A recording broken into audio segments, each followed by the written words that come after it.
Student, this is Shaheen, and in this particular lecture video we are going to continue the series जिसमें हम लोग MCO 07 के previous year questions discuss कर रहे हैं। पहले ये जो हम अराउंड 10 इयर्स पेपर के प्रैक्टिकल क्वेश्चंस डिस्कस करेंगे, उसके बाद डिस्कस करने के बाद हम थ्योरेटिकल पोर्शन पे भी कंसिडर करेंगे।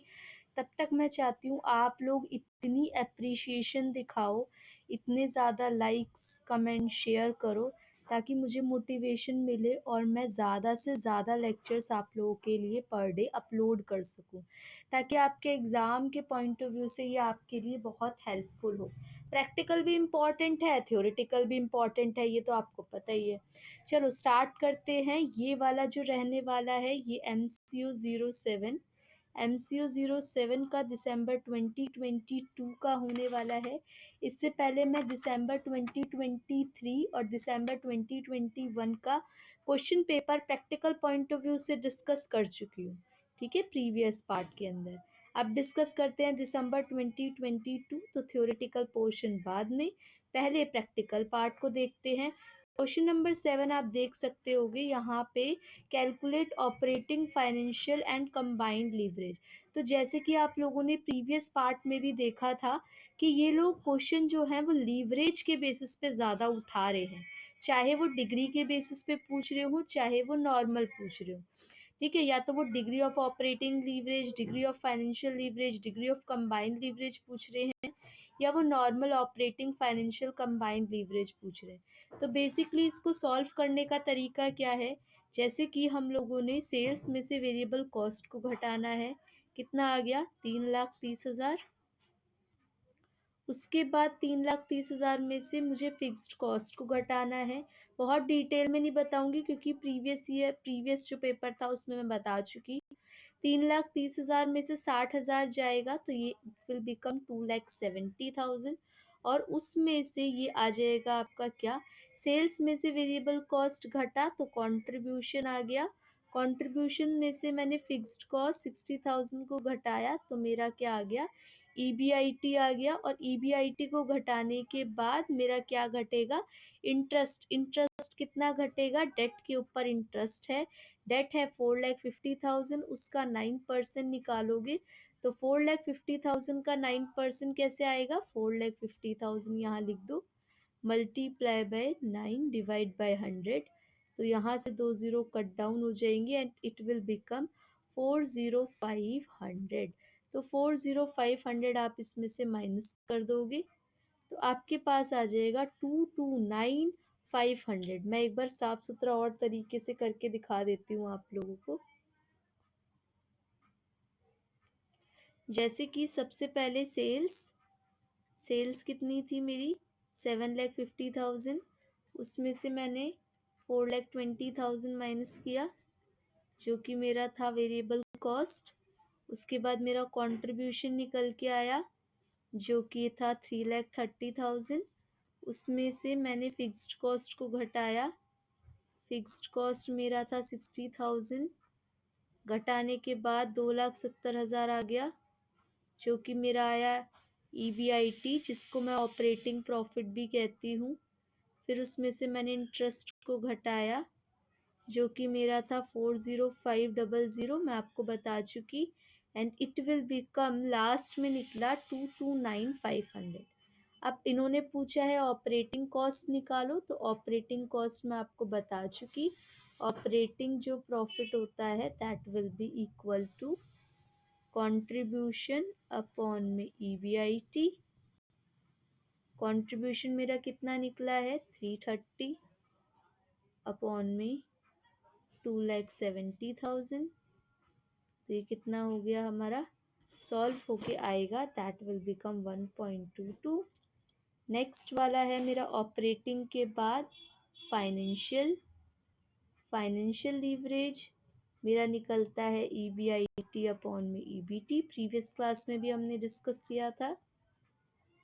अगर आपको बहुत डिटेल में लेक्चर्स चाहिए तो भी आप लोग बता सकते हो, मैं आपको प्रोवाइड कर दूंगी, क्योंकि ये एग्ज़ाम के पॉइंट ऑफ व्यू से इम्पॉर्टेंट पार्ट डिस्कस कर रही हूँ। अगर आप लोग बोलेंगे यूनिट वाइज पढ़ाओ मैम, तो यूनिट वाइज भी मैं आपको प्रोवाइड कर दूंगी। 2,70,000 डिवाइड बाय 229। और जिसको आता है ना वो डायरेक्टली कोशिश करो कि सॉल्व करके आंसर देखो 1.1। और फिर आ गया आपका कंबाइन लीवरेज। कंबाइन लीवरेज जो होता है इसको हम टोटल लीवरेज भी कहते हैं, जिसका फॉर्मूला होता है कंट्रीब्यूशन अपॉन में ईबीटी। कंट्रीब्यूशन मेरा कितना है 330 अपॉन में 229 500। इसको सॉल्व करके आया मेरा 2.39। या आप डायरेक्टली भी कर सकते हो। कंबाइन लीवरेज को आप ऑपरेटिंग मल्टीप्लाई, अगर आप ऑपरेटिंग को मल्टीप्लाई कर दोगे फाइनेंशियल लीवरेज से तो भी आपका आंसर कैलकुलेट होके आ जाएगा। ठीक है, तो इसके अंदर ये वाला पोर्शन था। चलो अब डिस्कस करते हैं हम दूसरा क्वेश्चन पेपर। एक पेपर हमने ये वाला डिस्कस कर लिया, कौन सा था, दिसंबर 2022 का। ये वाला हटा देते हैं। अब डिस्कस करते हैं दूसरा क्वेश्चन पेपर। ये जून 2022 का पेपर है। इसमें दो क्वेश्चंस आपको देखने के लिए मिलेंगे। एक तो है ये वाला क्वेश्चन, क्वेश्चन नंबर 5 का बी पार्ट, और एक देखने के लिए मिलेगा क्वेश्चन नंबर 6 का बी पार्ट। मतलब क्या कर रहे हैं आप देख सकते हो कि थ्योरी के साथ साथ प्रैक्टिकल दे रहे हैं। तो आप ऐसा नहीं कर सकते कि ओनली एंड ओनली थ्योरी के बेसिस पे अपना क्वेश्चन करो। थ्योरी प्रैक्टिकल दोनों करने पड़ेंगे, इसलिए भी और ये इम्पॉर्टेंट हो जाता है। चलो 5th का बी पार्ट डिस्कस करते। एक फर्म ने 100 शेयर्स इशू किए, 100 डिबेंचर्स, 10% डिबेंचर्स ईच, और 100 रुपये का डिबेंचर है, 5% डिस्काउंट है। डिबेंचर को रिडीम किया है at the end of 10th year. आप क्या कर सकते हो, जिससे कॉस्ट ऑफ कैपिटल की नॉलेज चाहिए तो इसी प्लेलिस्ट में जाके, इसकी ही प्लेलिस्ट में जाके कॉस्ट ऑफ कैपिटल देखोगे तो कॉस्ट ऑफ कैपिटल में मैंने डिटेल में आपको पढ़ा रखा है। ठीक है, तो वो देख सकते हो आप। बाकी इस क्वेश्चन के लिए हम सॉल्व करते हैं। तो इस क्वेश्चन के लिए आपको पता है फॉर्मूला देखना पड़ता है हमें, और फॉर्मूला इज लाइक जो आपका डिबेंचर है उसकी कॉस्ट, अगर इंटरेस्ट है तो 1 माइनस टैक्स होता है, और plus redeemable value minus net proceed divide by life, और divide by redeemable value plus net proceed divide by 2। यहाँ पे परसेंटेज डिबेंचर आता है। मैं देखो इसका सॉल्यूशन आप लोगों को दिखाती हूँ और समझाती भी हूँ। ये देखो आपका डायरेक्ट बुक का क्वेश्चन है ये। एक फर्म ने 100 डिबेंचर्स इशू किए, 10% 5 डिस्काउंट। अब देखो कितनी वैल्यू हो गई, 100 शेयर्स हैं मल्टीप्लाई 100 ईच शेयर है तो कितना हो गया 10,000, और 10,000 का कितना परसेंट हो गया, 10,000 का हो गया 10%, तो ये कितना हो गया आपका 1,000 ये वाली वैल्यू प्लस 500 अपॉन में 10। 500 अपॉन में 10 कैसे आया, redeemable value minus net proceed divide by life. अब रिडीमेबल वैल्यू कितनी थी, रिडीमेबल वैल्यू है आपकी 1000, और नेट प्रोसीड कितना है, कितने में हमने इशू किया है 5% डिस्काउंट पे, तो इसकी वजह से ये हो जाता है 950। ये हो जाएगा आपका 10,000, ये हो जाएगा 9,500।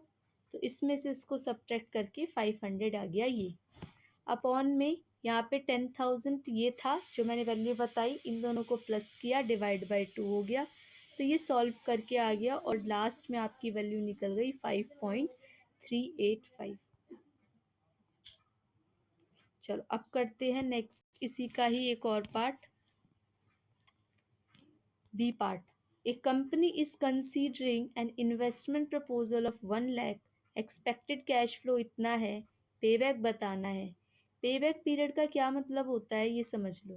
पेबैक पीरियड का मतलब, मान लो मैंने 1 लाख रुपए किसी भी पर्सन को दिए हैं, कितने टाइम बाद मेरा उतना अमाउंट वापस आ रहा है, कितने साल बाद या कितने मंथ बाद मेरी अमाउंट जो है जितना मैंने इन्वेस्ट किया है वो वापस आ रहा है, that is called the pay back period. तो इसका फॉर्मूला क्या होता है, हम क्या करते हैं, सारी वैल्यूज को ऐड करते हैं। सबसे पहले यहाँ पे समझो, जैसे कि आपका ईयर और आपने कितनी इन्वेस्टमेंट लगाई, आपने 0 साल में कितनी इन्वेस्टमेंट की, 1 लाख। फिर आपका 1 साल बढ़ा, आपकी इन्वेस्टमेंट कितनी हुई, देख सकते हो आप लोग, लिखनी पड़ेगी पहले तो ये 20 30 30 40 40, 21 टाइम है, उसके बाद 30 30 40 40,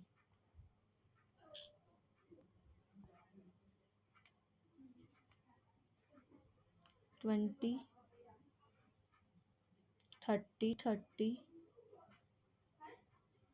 एंड 40 40। तो आप देख सकते होगे 1 लाख अगर मैं कहीं पे इन्वेस्ट कर रही हूँ तो उसका क्यूमुलेटिव कैश फ्लो कितना बनेगा, मतलब सबका ऐड, क्यूमुलेटिव कैश फ्लो बोलते हैं 20,000, 20,000 plus 30,000 50,000, 50,000 plus 30,000 80,000, 80,000 plus 40,000 1,20,000 and the last one is 1,60,000। ठीक है, ये तो हमने ऐड करके आ गया। अब देखो 80,000 तक तो 1 लाख को कंप्लीट करने में चाहिए, इसका मतलब है कि 3 साल तो पूरे पूरे लग जाएंगे, 3 इयर्स पूरे पूरे लग जाएंगे। प्लस कितना फर्क है, 80,000 मिल रहे हैं लेकिन मुझे चाहिए कितने, 1 लाख चाहिए, तो कितना फर्क है इन दोनों में, 20,000 का, ये आ जाएगा ऊपर। और नीचे कितना आएगा, 80 थे लेकिन जंप करके कितने मिले, 80 के बाद की अमाउंट कितनी है, 1,20,000, और इनका डिफरेंस 40। ठीक है, तो ये हो जाएगा मेरा 3 इयर्स और 6 मंथ। अब 6 कैसे, ये कैंसिल आउट, 1/2, 1/2 मतलब आधा साल, आधा साल होता है 6 मंथ। ये वाला कॉन्सेप्ट दोबारा समझ सकते हो, 80,000 थे लास्ट जो मुझे 3 साल को पूरा करने के लिए लगे, तो ये आ गया आपका कितना, 80,000। 80,000 में मुझे कितना अमाउंट चाहिए ताकि मेरी जितनी भी मैंने इन्वेस्टमेंट की है वो कंप्लीट हो जाए, तो 20,000 और चाहिए। लेकिन 80 के बाद मुझे कितनी अमाउंट रिसीव हो रही है, मुझे हो रही है 1,20,000, तो कितनी हो जाएगी, 40,000 मुझे एक्स्ट्रा हो रहा है, तो ये आ जाएगी मेरी अमाउंट। ठीक है, चलो अब ये हमने 2 पेपर डिस्कस कर लिए। अब बाकी 2 पेपर के लिए नेक्स्ट क्लास के अंदर डिस्कस करेंगे। ठीक है, तब तक आप लोग चैनल को सब्सक्राइब करो, शेयर करो वीडियो ज़्यादा से ज़्यादा, और आप लोगों से मिलेंगे नेक्स्ट लेक्चर वीडियो में। Thank you for watching and be happy students.